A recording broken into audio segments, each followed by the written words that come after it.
Hi అండి అందరికీ. నేను మీ సీత. ఎలా ఉన్నారండి అందరూ? బాగున్నారు కదా? నేనైతే చాలా బాగున్నానండి. మీరు కూడా బాగుండాలని మనస్ఫూర్తిగా కోరుకుంటున్నాను. ఫస్ట్ టైం నా వీడియో చూస్తుంటే ప్లీజ్ సబ్స్క్రైబ్. ఈరోజు ఈరోజు రెసిపీ వచ్చేసి అరటి పువ్వుతో పకోడీ అయితే వేస్తున్నానండి. మనం బయట చాలా రకాల పకోడీస్ అయితే తింటాం కదా! అలా కాకుండా ఇలా అరటి పువ్వుతో పకోడీ చేసి పెట్టండి. ఈవినింగ్ టైంలో మంచి స్నాక్స్ కింద కూడా మనకి ఉంటదండి. పిల్లలు కూడా చాలా ఇష్టంగా తింటారు. ఈ అరటి పువ్వు పకోడీ ఎంత చాలా టేస్టీగా ఉంటదండి. దీన్ని ఏ విధంగా తయారు చేసుకోవాలో ఒకసారి చూసేద్దాం రండి. ముందుగా అయితే ఒక బౌల్ తీసుకోవాలండి. బౌల్ తీసుకొని మనం శుభ్రం చేసి పెట్టుకున్న అరటి పువ్వుల్ని ఈ ఇలా శుభ్రం చేసి పెట్టుకోవాలండి. వాటిల్నయితే బౌల్‌లో వేసేసుకోవాలి. ఇందులో అయితే ఒక పెద్ద కాడ ఉంటదండి. ఆ కాడ తీసేసుకోవాలండి. అది తీసుకుంటే మనకి చేదన్నది రాదండి.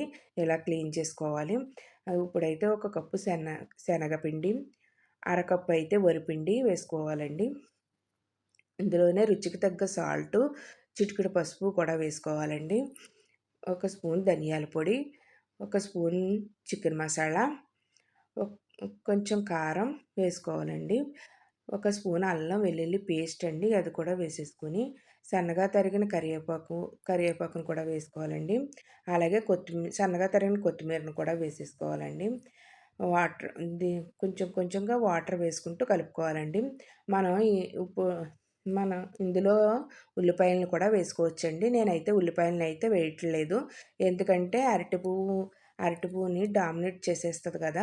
అందుకని ఉల్లిపాయలను అయితే వేయట్లేదండి. ఓన్లీ అరటి పువ్వుతో మాత్రమే వేస్తున్నాను ఈ పకోడీ.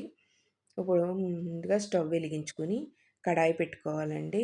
ఆయిల్ వేసుకొని ఆయిల్ వేడెక్కాక మనం పకోడీనైతే ఏ విధంగా అయితే వేసుకుంటామో సేమ్ అలాగే కొంచెం కొంచెం పిండిని తీసుకుంటూ ఇలా అయితే వేసేసుకోవాలండి.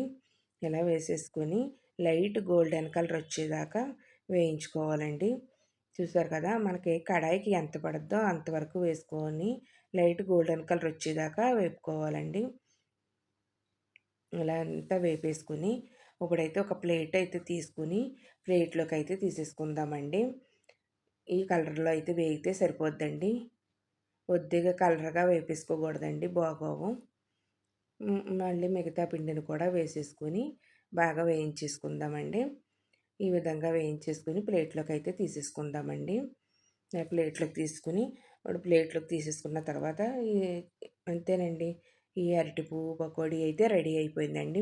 ఎంతో టేస్టీగా ఉండే ఈ అరటి పువ్వుతో పకోడీని ఒక్కసారన్నా ట్రై చేయండి. ట్రై చేసి నాకు కామెంట్లో చెప్పండి ఎలా ఉన్నదో. చూసారు కదా! ఎంతో టేస్టీగా ఉండే ఈ రెసిపీ అయితే రెడీ అయిందండి. నా వీడియో నచ్చితే మీ ఫ్రెండ్స్‌కి, రిలేటివ్స్‌కి షేర్ చేయండి. వీడియో చూసి లైక్ చేయండి. ఈ రెసిపీని ట్రై చేసి నాకు కామెంట్లో చెప్పండి. బాయ్ అండి. నెక్స్ట్